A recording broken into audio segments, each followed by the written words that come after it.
Hello, this is Angela with Permaculture. Okay, I've owed you guys this since December. This is my 40,000 subscriber thank you Q&A. So when I started this YouTube channel years ago, I thought I would make short, quick little videos with kind of like basic permaculture and gardening tips, right? Like really quick, people could watch them. Like, here's how you harvest rhubarb. Actually, the very first video I thought about making was after I had garden volunteers working in my garden, because we used to partner with a nonprofit food bank, and had volunteers in my garden twice a week. And I'd sent some people out to harvest rhubarb, and they had taken a knife and cut all of the rhubarb. And I was like, oh, did you know that like that creates an open wound in the plant? You don't actually have to cut rhubarb. You take both hands and you pull from the base and the whole stalk comes up really neat and clean, and it leaves a nice crisp edge, and the rhubarb doesn't get floppy as quickly. And also, don't cut off all the leaves, leave a little bit of the leaves, and then you'll have this nice crisp stalk of rhubarb. So that was my inspiration for being like, what if I do short videos where they're educational and helpful and can kind of communicate all of the things that I find that I am saying frequently to volunteers in my garden. And then I started teaching workshops on permaculture, and I started thinking like, okay, my garden can only fit 20, 25 people max. And when I would do a workshop or a class, like my living room would be trashed afterward because it's usually rainy and muddy here. We would serve lunch, and my backyard would be like overwhelmed with people. So after 6 or 8 workshops here, I thought, okay, maybe I can also put permaculture content on my YouTube channel. I didn't know what I was doing. I still kind of don't know what I'm doing. I still film on my phone. But I thought, like, let's make everything accessible for free in kind of digestible bits. And it just sort of expanded from there. I never thought I would get 1,000 subscribers. I never thought I would get 10,000. And lo and behold, I'm at 40,000 subscribers. So thank you. That's like, it's mind-blowing to me that that many people are interested in what I have to say. And it's really, really encouraging to me that that many people care about earth care, people care, and fair share, that y'all would want to engage here and dialogue here and, learn from me and then also teach me as well. So yeah, I'm very, very humbled, and thank you. So I said that for this video, I would do an Ask Me Anything. And so I posted on various platforms asking people like, what are your questions for me? And I got, like 100 questions. So I obviously can't go through all of them here, but I wanted to touch on some of the ones that were asked most frequently. And I am saving some of the ones that I don't have time for today, like in my back pocket, and they will be content for future videos. Okay, so I think I'm going to break the questions into kind of 2 chunks, because I have my regular permaculture content, and then I have kind of the House Raw Friday videos where I talk about what it's like to be a homemaker, and I talk about unschooling my kids. And some of that unschooling bleeds into my permaculture videos because everything in my life is all connected. Like, they're not separate parts of me. So I got a lot of questions about permaculture stuff, and then I got a lot of questions about like parenting, unschooling, and me as a person. So I think I'll break them into those 2 chunks. So let's start with the permaculture questions. Okay, so question 1. Did I have a master plan for my garden when I started out? That's a fabulous question. So having a site map for your garden where you map out the existing structures and the way the sun comes in, where the predominant wind is, how the water drains, and any large objects that are in your garden, whether it be like large trees, whether it's a shed, etc., pond. So you do your site map, and then from that you add your design. So we actually went outside when we first bought the house. I measured everything, measured the foundation. I spent a lot of time observing where the sun and wind and water drainage were. And I had that base when I began designing my garden. And that garden plan has changed radically over the years. There are some key elements though that I did initially that I'm really glad, and I would not change them. And I think they're really important in any permaculture design. One is that you put things where you'll use them. So understanding the zones in permaculture, and understanding that I want to put things close to the house, that if I just wander out in my slippers, or if it's rainy here, I don't want to have to walk all the way to the back of the yard to get something I'm going to need several times a day. That was really important. So that's one of the things in my master plan, was really learning and implementing the zones in my design. The other design element in my master plan initially was having a sun trap. So I knew the way the sun came into my garden. I knew that my front yard was very sunny. And I knew that I needed to be careful where I positioned my trees. Fruit trees are my passion, one of many. I love fruit trees. I wanted to grow tons and tons of varieties of fruit, especially as I was raising a bunch of kids, and fruit is expensive. There's a bunch of fruit you can grow at home you can't find in the store. Well, fruit trees get large and they shade other parts of the garden. With only a 1/4 acre, I wanted to make sure that where I planted my fruit trees was not going to shade my annual veggie garden or other aspects, other portions of the yard that I wanted to have good sun. So I used a sun trap design where the periphery of my yard contains the fruit trees. I have a food forest design in the front because it's very sunny and that shades the front of the house. The food forest design in the front also shades and shelters my house from street noise and from looky-loos walking down the street. But the backyard, all of my fruit trees are planted around the perimeter of the backyard so that as the sun comes into the backyard, none of the trees are blocking the sunshine. And that means my annual veggies and my rain garden get a full good day of sun. So those were sort of my two big things with my site plan, was using the zones of permaculture and using a sun trap design. And many other things have changed in the intervening years, but those were 2 wins for me. So I hope that answers your question. The second question that I got around permaculture and gardening is, what have you stopped growing that you were growing initially? Or what have you removed in terms of plants? Great question. The first thing that I took out, and I wish I didn't have to, it was because it was an ill-chosen tree for my climate, is apricots. I planted an apricot because they're my favorite fruit. I cook with them frequently, and I knew that they were grown on the West Coast. So I picked a variety that was supposed to be more fungal resistant, and I crossed my fingers and just hoped. Like, I knew that this tree was not ideal. I didn't care. I wanted apricots. I got 2 great years of apricots. And the 3rd year, all of the problems that apricots get in the rainy Pacific Northwest began to appear. It got shot leaf disease. It got bacterial canker, which stone fruits are very prone to here. It just struggled with all kinds of fungal problems.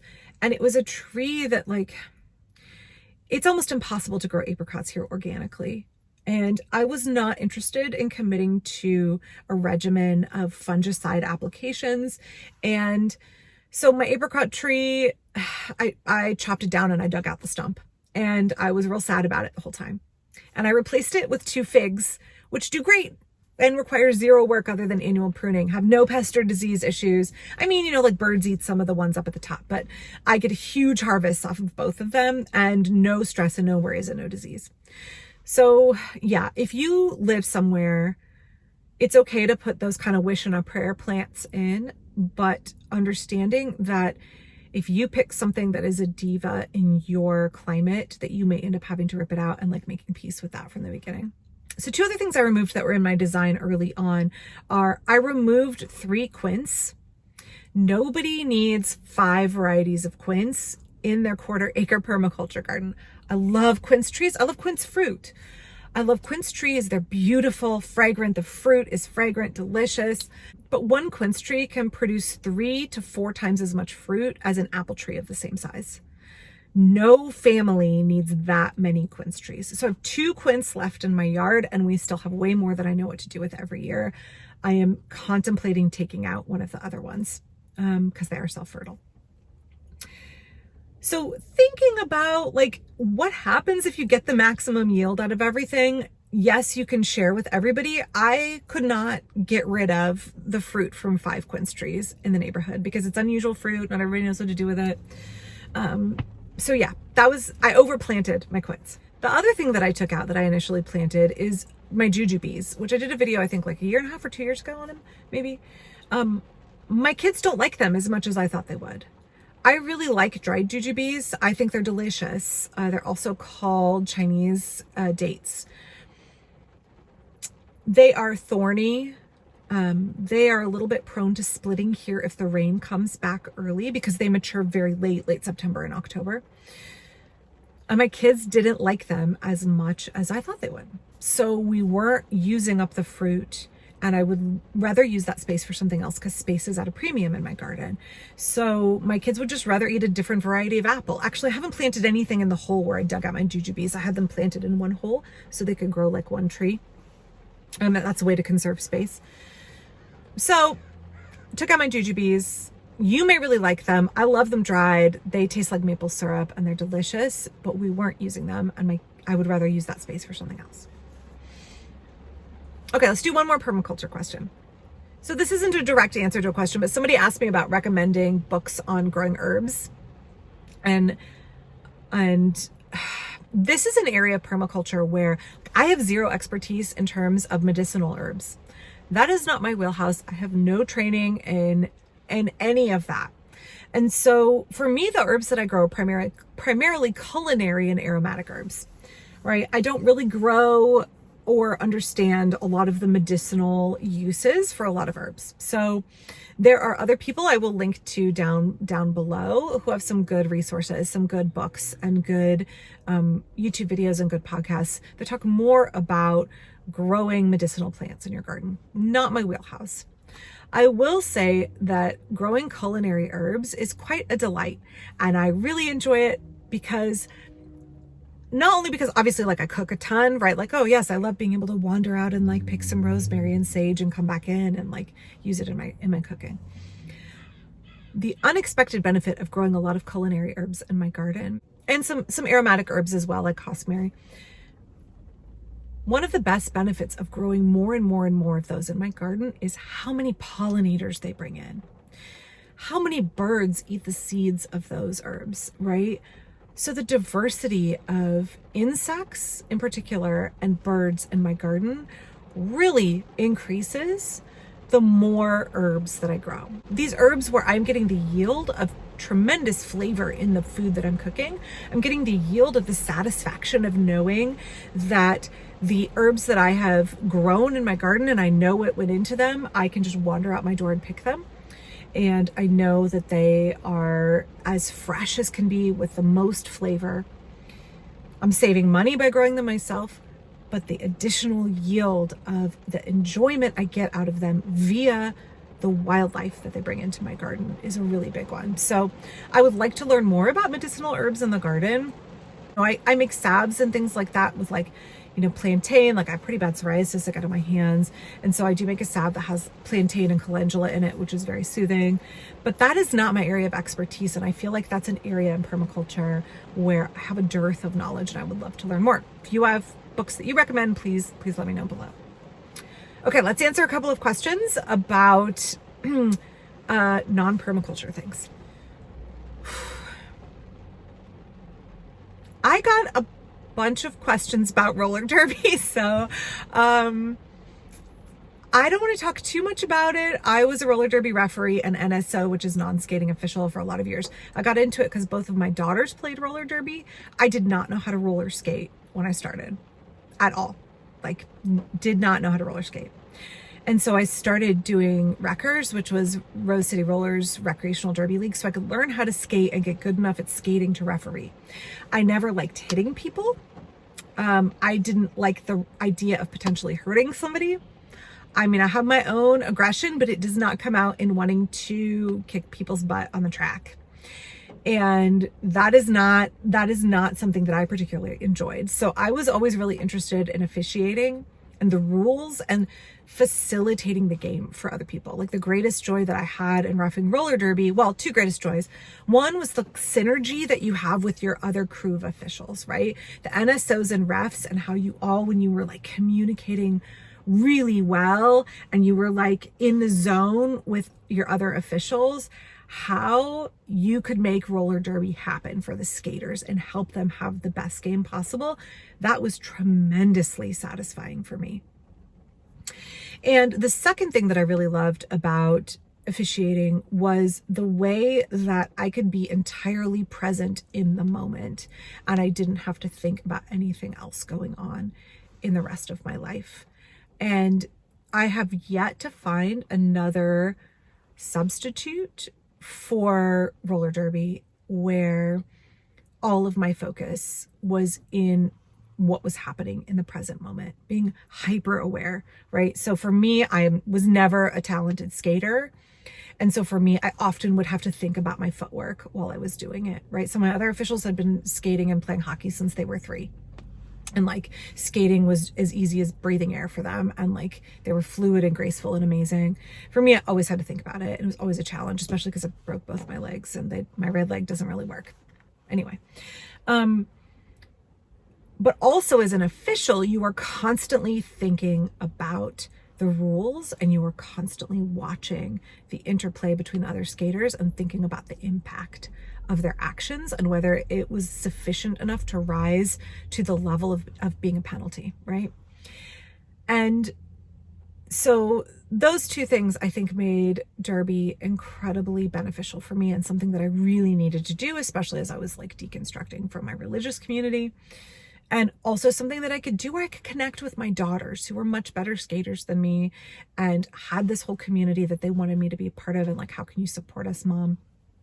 And then, after they both retired, like I kept officiating, at a pretty high level. I was a crew head for playoffs the last year before I retired. And so somebody asked me if I would ever go back. And I won't ever roller skate again. I have no interest in roller skating again. It put my family through a lot. That was a huge financial and time commitment. And it was just a different phase of my life. And it was incredibly taxing on my body. I broke multiple fingers. I cracked my wrist. I broke my right ankle really badly and had to have a bunch of surgeries. I broke my left leg. I tore my rotator cuff, which will never be the same. So, there's just, so no, I won't go back, but I still have a bunch of friends who are incredible officials that are still officiating. It was something that I needed to go through. And I think that is totally okay. Like there are seasons in life where you do something because you need it right then. You are getting something important out of it. Maybe it's something that you need to contribute to a community, or maybe it's something that you need to help you process something. A lot of people come to roller derby because of their religious trauma or divorce that they went through, or, people are working through something, and that's why they access that community. As much as like they just want to play a sport. I find very few people come to roller derby just because they want to play a sport.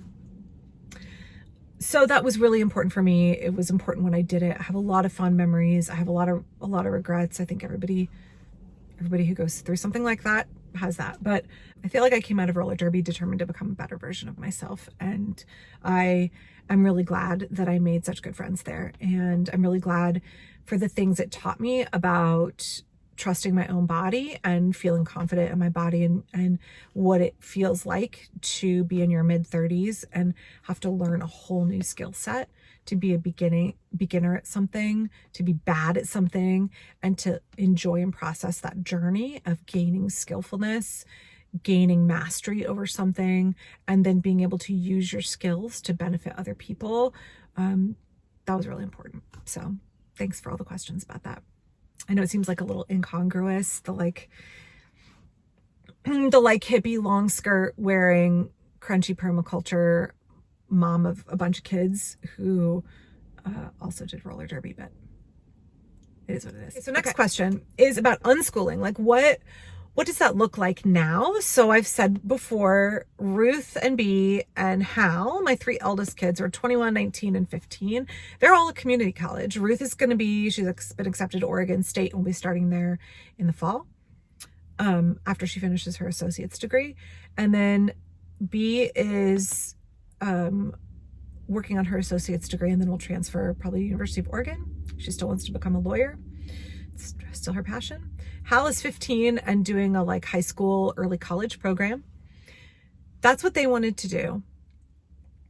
George is 12 and he is taking acting classes and spending a lot of time gaming online with his friends and reading Warrior Cats. So unschooling looks really, really different now than it looked when they were little. And I find it much more challenging. Because when your kids are little, the goal of unschooling all along is to help your kids be their authentic selves, right? To help them develop a deep love of learning and to facilitate their exploration of learning, right? And a lot of unschooling when they're little is just creating opportunities for them to learn kind of basic educational concepts on their own. And so that they are contextualized within their real life, and therefore they hold on to them longer. And to teach your kids how to learn so that they don't have to be spoon-fed or lectured to in order to learn.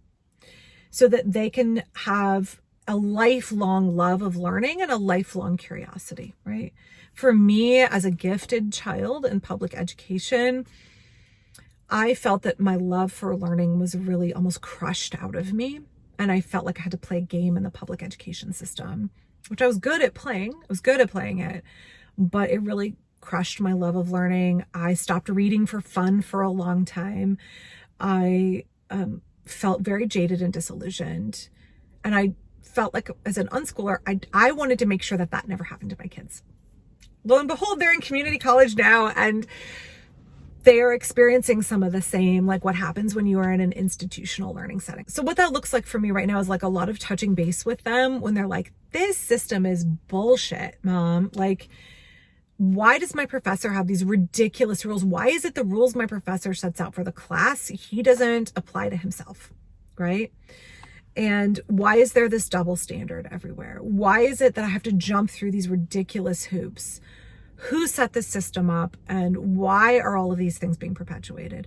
It's just like validating that their concerns are real and legitimate, and the system should not function that way, but also helping support them in learning how to navigate a system where it's much more restrictive and much more unjust and unfair and unreasonable than their whole childhood beforehand. So people often say, like, for example, I co-slept with all my kids, right? They slept in bed with me. They breastfed all through the night. It was great, easy, lazy parenting. That's a little bit tongue in cheek because your kids are co-sleeping is a mixed bag. But I would often hear, like, how will your kids ever learn to sleep in their own bed? If they're sleeping with you when they're infants, how will they ever learn to sleep in their own bed? I mean, guess what? All of my kids sleep in their own bed. It happens. They grow up, they gain independence, and when they're ready to move on, they move on. And I think sometimes that weird, flawed thinking gets applied with unschooling too. Like, well, if your kids don't start out in institutional learning when they're 5 or 6 and they don't learn what it's like, how will they ever be able to participate in it? How will they ever be able to have a job and be able to do what their boss says and jump through all the stupid hoops when you have a job and do the kind of like meaningless busy work if they haven't been in institutional schools the whole time? And we have found so far that it is sort of the same thing as with co-sleeping. We don't need to like traumatize our children when they are young and learning in order for them to learn how to tolerate being traumatized and taken advantage of as adults. Instead, giving them a strong foundation where they know their own minds, they know what it should be like, and learning coping strategies so that when they're in an environment where the professor is like really unreasonable and unfair, they can recognize this isn't normal, this isn't okay. My professor is, thinks that he's king of the classroom and is being completely unreasonable. However, I want to earn an A in this class. So let's like gamify this a little bit, right? So a lot of my parenting right now is like, how can I make this a game where you come out a winner at the end of it, right? Yes, this sucks. This assignment. Yes, it sucks that your professor dumped this last minute assignment on you that wasn't in the syllabus and it's really big. That's the reality that we're dealing with. So what of all of these skills you've learned throughout your educational upbringing so far, how can all of that, and how can your confidence as a person and your experience problem solving be applied to your current situation? How can we gamify this and make it something where you're like, okay, the rules suck, but if I want to win, I got to play by the rules. So that is a significant portion of helping my kids through college right now. I know I see on TikTok, like a lot of college students are frustrated at how much of online learning, especially, but a lot is just like third-party platforms that are like not well designed, not good teaching, not good educational support. So a significant chunk of, like, for example, Ruth's chemistry is through a third-party website. Poorly designed, does not teach well, often gives like one brief example. And so her unschooling skills really come into play. Well, there is this concept that I really need to learn. It's not explained well in the textbook. I know it's going to be on my quiz. As an unschooler, if I wanted to learn this concept, where would I have gone to teach myself before college? So my kids are really good at not being, one of the important skills they learned at unschooling is not being like stuck when something is insufficiently explained to them. They are really good at being autodidacts and being like, oh, well, I can go look this up somewhere else, or I can ask an expert, or I can, post online, or I can ask my mom like, oh, hey, I have this German homework and I'm really struggling with the translation. And like, hey mom, do you have any friends who are fluent German speakers? Would they be willing to help me out? Right? Like community sourcing that, internet sourcing it, and using those kind of unschooler skills of navigating how to acquire information when it is not presented to you adequately in a lecture or a textbook has been really good. I feel like our life is really overstructured now. It's dependent on the school schedules of 3 kids in college. And that means we have a lot less time for free thinking, kind of fun, loosely unstructured days. Our days are very, very structured. I miss the early days of the pandemic of like, as a family, we would just craft in the living room and listen to podcasts or an audiobook together and like make food. Like I miss those days where things just flowed really freely, right? Where Ruth would be like, hey, can we listen to Welcome to Night Vale this afternoon? And everybody else would be like, sure, okay, let's do that. Or, like, hey, I'm going to get out the Play-Doh for George because he was littler then. And then the girls would be like, okay, cool, we're going to get out our paints and we're going to bring them all down to the living room. And, Hal would get out he was into like lots of collage things and lots of cutting in paper. I don't know what all he was making. And I would get my knitting and would hang out, would all work on our own activities. That felt very unschooly to me. And we were listening to Braiding Sweetgrass and Gathering Moss and, like all of these wonderful books and audiobooks and podcasts and things. We don't have time for that anymore because my kids are operating in the system of institutionalized learning right now, but that's what they need to do to get where they want to go. So, okay. I literally have like 96 more questions that y'all asked me, and I'm sorry that I couldn't get to all of them in this video. I am excited to get this out, and I really, really am grateful for 40,000 plus subscribers now. I think I'm at 41,000-ish almost. And I'm really grateful that y'all support the work that I do. I'm also like, tagging on really quickly here at the end, a couple of people asked about my health, and I don't want to go into it. I feel like I already overshare a lot, just because I always feel that I need to apologize when I can't keep up with the publishing schedule that I want. I always feel bad that I'm not as productive as I feel that I should be, and that is my own war with my, Protestant work ethic of hyperproductivity. But I do feel that I kind of overshare there. So I think I probably won't talk about that on this video, but I will say that I'm so grateful for people who continue to support my work through Patreon or through throwing a couple of bucks in my PayPal, or, there's like a thanks button here on YouTube. Even when I don't crank out 4 to 6 videos a week, people who just say like, we see the overall holistic big picture, and we know that like you're a real person taking care of a lot of people, not processing the grief of the last 4 years and feeling like that is probably coming out in all kinds of ways. And my own desire, like as a person who is obviously public facing and interacts with y'all in that way, to like keep it real about the ways that I'm struggling, because I don't want to have a persona in my own person. I don't think I'm capable of putting on a public persona, but at the same time, not feeling like I'm whining all the time about the ways that like life is really hard right now. And I think is hard for everybody. So I struggle with finding that balance of like, I don't want to just be complaining about the things that are hard. I want to make sure that I'm conscientious about not burdening y'all with that. So, okay. Thank you again for watching. Thank you for continuing to support this work. And thanks for being interested in permaculture. It just really is encouraging to me when we live in a really hyper-materialistic, late-stage capitalist system to see so many people really care about making a better world. Like that just my like little idealistic heart is really bolstered by that. So thank you. I'll be back real soon with a regular video. I think I'm going to go for a walk now, even though it's raining. Y'all take care. I'll be back.